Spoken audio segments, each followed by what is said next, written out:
भाई अब when displacement लो। एक लोहे को अगर गर्म किया जाता है तो पहले पहले वो लाल हो जाता है। भाई वेन डिस्प्लेसमेंट लॉ से पहले देखो इसको पढ़ते क्या कहते हैं। According to Wien displacement law the product of wavelength, maximum वाला वेवलेंथ, ठीक है, corresponding to the maximum monochromatic image power, मतलब से इमेज पावर जहाँ पे मैक्सिमम होता है, मैक्सिमम वेवलेंथ, ठीक है, प्रोडक्ट ऑफ मैक्सिमम वेवलेंथ और temperature is equal to constant है। The value of constant is equal to ये 2900 म्यू एम के, ठीक है। तो ये कह रहा है टेम्परेचर बढ़ेगा तो वेवलेंथ घटेगा बट मैक्सिमम वाला। चलो अब इसके देखते हैं, मतलब वेन्स लॉ है ये हमारा है कि इन चीज़ों पे डिपेंड करता है, वेवलेंथ और टेम्परेचर। अब देखो इसमें देखते हैं क्या है ये। आपने गौर किया होगा कि एक लोहे को अगर गर्म किया जाता है तो पहले पहले वो लाल हो जाता है, उसके बाद जब उसे और गर्म किया जाता है, उसके टेम्परेचर को और बढ़ाया जाता है तो वो थोड़ा येलोइश हो जाता है, ये थोड़ा येलोइश होता है। और जब इसे और ज़्यादा गर्म किया जाता है, बहुत ज़्यादा गर्म किया जाता है, तो ये व्हाइटिश हो जाता है। तो टेम्परेचर बढ़ने से ये अपना कलर क्यों चेंज करता है, इसके लिए हमें समझना होगा कि वीन्स डिस्प्लेसमेंट लॉ क्या है। और इसे डेवलप किया था एक जर्मन फिजिसिस्ट विलेम वीन ने। चलिए देखते हैं ये लॉ एग्जैक्टली है क्या, और ये किस तरह से इस तरह के बिहेवियर को, लोहे को गर्म करने से इसके कलर चेंज को किस तरह से रिप्रेजेंट कर पाता है। देखिए ये जो डिस्प्लेसमेंट लॉ है, वीन्स डिस्प्लेसमेंट लॉ, ये ब्लैक बॉडी के साथ एसोसिएटेड है। ब्लैक बॉडी ऐसे बॉडीज हैं जो कि बहुत ज़्यादा काला है, परफेक्ट ब्लैक है। ब्लैक का एक प्रॉपर्टी होता है कि उसमें अगर किसी भी तरह का इलेक्ट्रोमैग्नेटिक रेडिएशन इंसिडेंट करता है तो ये उसे बहुत बहुत बहुत ज़्यादा अब्सॉर्ब कर लेता है। ब्लैक बॉडी एक ऐसा थियोरिटिकल बॉडी है जो कि इस पे इंसिडेंट हुआ सारा इलेक्ट्रोमैग्नेटिक वेव को अब्सॉर्ब कर लेता है। लैम्प ब्लैक बहुत हद तक एक ब्लैक बॉडी है।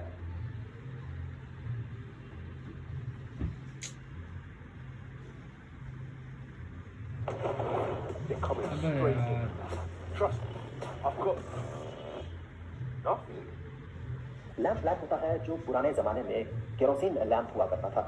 वो जब जलता था तो उसके कांच में एक काला परत बन जाता था, उसी को लैम्प ब्लैक कहा जाता है, जो कि बहुत हद तक ब्लैक बॉडी है। तो अब मान लें एक ब्लैक बॉडी को अगर इस तरह से गर्म किया जाए, जैसे हमने इस लोहे को गर्म किया था, तो एक ब्लैक बॉडी इसे अगर गर्म किया जाए तो ये हीट और साथ ही साथ लाइट, इलेक्ट्रोमैग्नेटिक वेव जो है ये रेडिएट करेगा, चारों तरफ रेडिएट करेगा। अब हम क्या करेंगे, एक स्लिट लेंगे और उस स्लिट के थ्रू हम इस रेडिएशन को पार होने देंगे। तो अब इस स्लिट के थ्रू ये जो रेडिएशन है ये पार होता है, इस तरह से ये पार होता है। अब हम क्या करेंगे, ये जो रेडिएशन इस स्लिट के थ्रू पार हो रहा है इसे हम एक प्रिज्म के थ्रू पास करेंगे।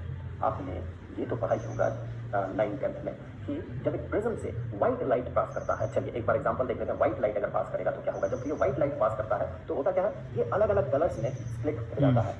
रेड में red, orange, yellow, green, indigo, blue, violet, इस तरह से अलग अलग कलर्स में ये स्प्लिट कर जाता है और हमें वायलेट मिलता है नीचे, वायलेट, इंडिगो, ब्लू, ग्रीन, फिर येलो, फिर ऑरेंज और फिर रेड मिलता है। आप गौर करें कि रेड इसका वेवलेंथ जो है ये वेवलेंथ ज़्यादा होता है और इस वायलेट का वेवलेंथ जो है कम होता है। मतलब ज़्यादा वेवलेंथ वाला वेव कम डेविएट कर रहा है। तो इस लाइन में ये पास कर रहा था व्हाइट लाइन, ये कम डेविएट कर रहा है और ये जो है ये ज़्यादा डेविएट कर रहा है। तो ये ध्यान रखिए, जिसका वेवलेंथ ज़्यादा होगा वो कम डेविएट करेगा, जिसका वेवलेंथ कम होता है वो ज़्यादा डेविएट करता है। अब इस रेडिएशन को, इस वाले रेडिएशन को, ब्लैक बॉडी को गर्म करने के कारण जो रेडिएशन से निकल रहा है, इस रेडिएशन को अगर हम प्रिज्म के थ्रू पास करते हैं तो डिस्पर्सन होगा, जैसे लाइट में होता है उसी तरह का डिस्पर्सन होगा। अब यहाँ से ये कर जाता है डिस्पर्स्ड, ऐसे ऐसे ये डिस्पर्स्ड हो जाता है। तो फिर जैसे कि हमने बात किया इस रीजन में हमें मिलेगा हाई वेवलेंथ वाला वेव। तो यहाँ पर ये हाई वेवलेंथ वाला वेव मिलेगा और यहाँ पर लो वेवलेंथ वाला वेव मिलेगा इस तरफ। अब हम क्या करते हैं, एक खास तरह का डिटेक्टर लेते हैं। ये डिटेक्टर क्या करता है कि यहाँ से जो रे या वेव यहाँ से एंटर करता है, यहाँ से पास होता है, ये डिटेक्टर उसका इंटेंसिटी को मेजर करता है। जब इंटेंसिटी को वो मेजर करता है तो हम उसके साथ एसोसिएटेड एनर्जी को भी मेजर कर सकते हैं। अब हम क्या करेंगे, यहाँ पर इस डिटेक्टर को कुछ ऐसे हम मूव करेंगे सबसे पहले हम यहाँ पर रखेंगे और यहाँ जो वेव है जो यहाँ इंसिडेंट कर रहा है इसके थ्रू पास कर रहा है डिटेक्टर में जा रहा है उसका इंटेंसिटी हेंस उसका एनर्जी हम बढ़ा कर देंगे। इस तरह से धीरे धीरे इसे मूव करेंगे। थोड़ा सा मूव किया तो हमें यहाँ अलग वेवलेंथ का वेव मिलेगा। अब उसका इंटेंसिटी हमने पता कर लिया। फिर और हमने मूव किया तो यहाँ पर हमें और अलग वेवलेंथ का वेव मिलेगा, उसका भी इंटेंसिटी हमने बढ़ा दिया। इस तरह से हर एक अवेलेबल वेवलेंथ का जो वेव है उसका इंटेंसिटी हमने पता कर लिया। और इसके बाद अगर हम इसे ग्राफ में प्लॉट करते हैं तो हमें एक बहुत ही इंटरेस्टिंग चीज़ मिलता है।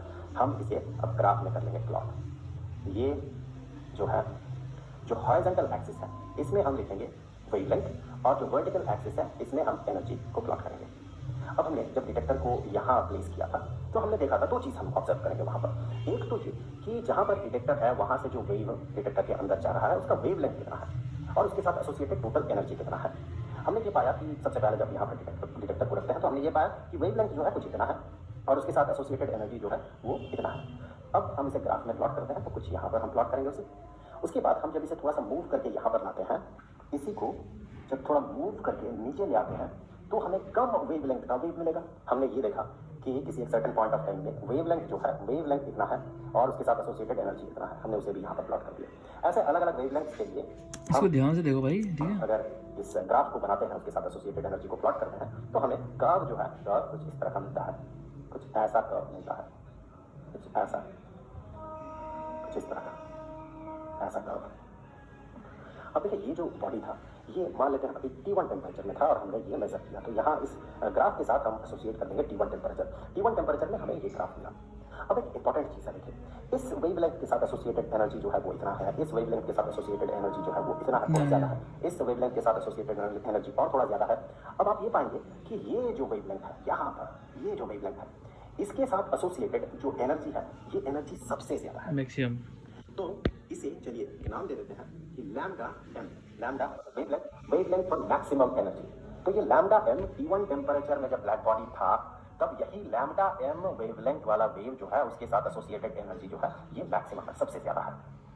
अब अगर हम इसका टेम्परेचर को और बढ़ाते हैं, बढ़ाते बढ़ाते अब T1 से ये T2 टेम्परेचर में चला गया तो हमें कर्व ऐसा नहीं मिलेगा, कर्व थोड़ा चेंज हो जाएगा। कर्व अब कुछ ऐसा होगा, कुछ इस तरह से। यहाँ आप ये पाएंगे कि जो लैम्डा एम है टेम्परेचर बढ़ाने से, टेम्परेचर हमने T2 कर दिया, टेम्परेचर बढ़ाने से लैम्डा एम जो है वो चेंज हो जा रहा है। ये मैक्सिमम एनर्जी वाला जो वेवलेंथ है वो चेंज हो गया। टेम्परेचर को और इंक्रीज करें, चलिए इसे इंक्रीज करके हम T3 में जाते हैं। अब T3 हो गया इस ब्लैक बॉडी का टेम्परेचर। अब हमें कर्व जो है ऐसा मिलेगा। Only 29 rupees, 6 days Vedic Math Summer Camp. Don't calculate in a slow way.